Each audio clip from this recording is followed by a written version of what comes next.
పుంగనూరు గూడూరుపల్లి గుట్టలో వెలసిన శ్రీ లక్ష్మీ నరసింహస్వామి ఆలయం వద్ద ఆలయ అభివృద్ధి కమిటీ వారిచే కీర్తిశేషులు వైశ్యరత్న వైశ్యోద్ధరక శ్రీ ఎస్పి మునుసామయ్య శెట్టి గారి విగ్రహ ఆవిష్కరణ నిర్వహించారు.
अमर रहे अमर रहे अमर रहे 1970లో ఇక్కడ పరిస్థితుల్లో ప్రాంతాలు ఏమన్నా చూసారా? చూసినాం. అవగాహన లేదు, జనసంచారం లేదు. ఇక్కడ రావాలంటే కూడా భయపడతా ఉంటుంది. దొన్న ఒకటి ఉన్నింది, ఆ దొన్న వచ్చిందే చాలా మంది స్నానం చేసుకొని పోయి స్వామికి ఏమన్నా కోరుకుంటే తీసుకుంటా ఉంటుంది. అక్కడ మండపం చూడండి, ఇప్పుడుండే మూల విగ్రహం అక్కడ ఉన్నింది. ఆ మండపం దగ్గర మళ్ళా బజ్రాజు గారు మున్సామన సంకల్పం చేసుకొని ఆ మండపం నుంచి స్వామిని తీసుకొని ఇక్కడ ప్రతిష్ట చేశారు. దాని కింద ఇప్పుడు కూడా శిలాశాసనం ఉంది. జమీందారులు కట్టిండే మంటపము, అక్కడే దేవుడు ఉన్నాడు.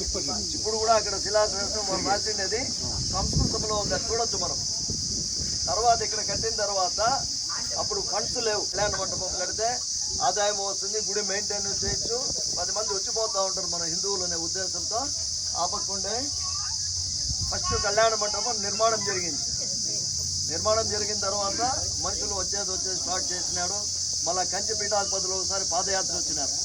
పాదయాత్ర వచ్చినప్పుడు జయేంద్ర సరస్వతి ఆయన వచ్చి ఇక్కడ అంతా స్వామి దర్శనం చేసుకొని ఇది మహాపుణ్యక్షేత్రం అవుతుంది, మంచి పవర్ ఉంది, ఎటువంటి కరువులో కూడా ఆ నిదర్శనం ఏమింటే ఎటువంటి కరువులో కూడా ఈ దొనలో నీళ్లు ఇంకలేదు. మొన్నటికి మన కరోనా టైంలో 1500 నుంచి 1700 కూడా బోర్లు వేశారు పల్లెల్లో.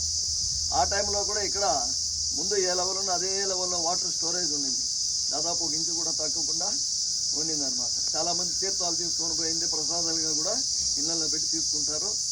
దీన్ని డెవలప్మెంట్ చేయాలన్న ఉద్దేశంతో మన ప్రీతం నాయకుడు మునిస్వామి శెట్టి గారు ఎన్నో రకాలుగా ఖర్చు పెట్టారు.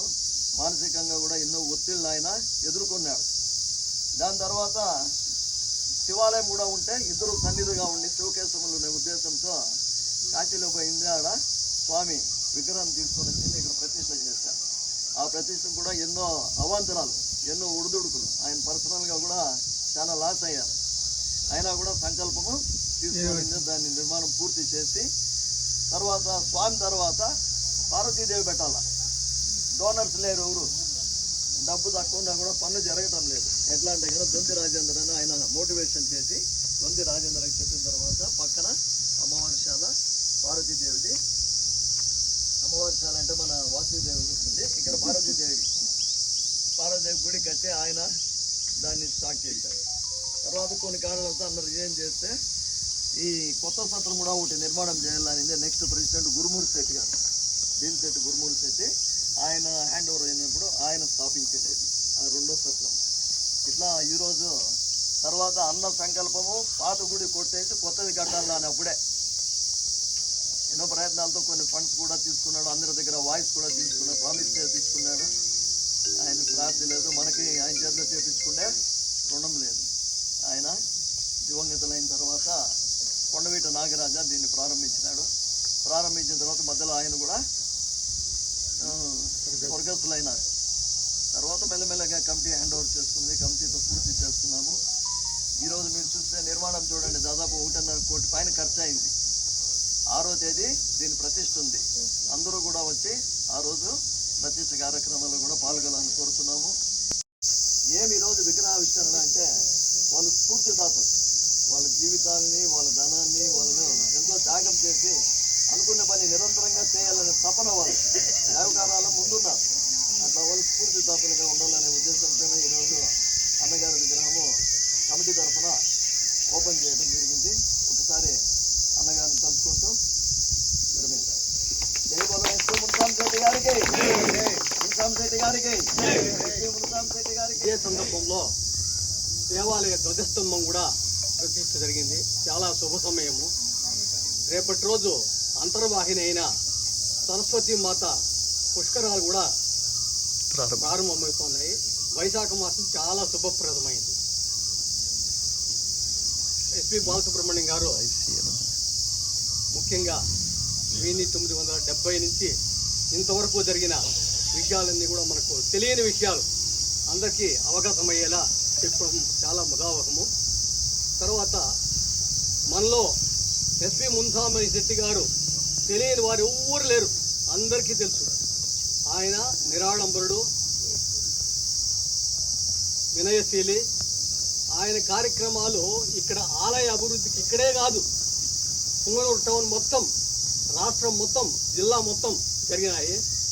వైశ్య పరంపరలో మనకు ఈ యుగంలో మహాత్మా గాంధీ, తర్వాత అమరజీవి పొట్టు శ్రీరాములు, మన పుంగనూరు గాంధీ ఎస్పి మునిస్వామి శెట్టి గారు మనము మర్చిపోలేము. ఈ విషయం నేను ఎన్నో మాటలు చెప్పాను. తర్వాత మానవుల్లో మహనీయుడు అంటే ఇప్పుడు పుట్టపర్తి సాయిబాబా వాళ్ళ కోవలో వచ్చినారు ఆయన.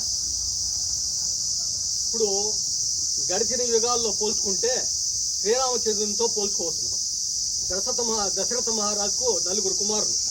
అదే మాదిరి వాళ్ళ తల్లి తండ్రి శ్రీమతి ఎస్పి ఆంజనేయులు, వారి శ్రీమతి, వారికి కలిగిన సంతానంలో మొదటి సంతానం ఎస్పి మునిస్వామి శెట్టి గారు, రెండవ వారు దివంగత లక్ష్మీనారాయణ చెట్టి గారు, మళ్ళా మూడవ వారు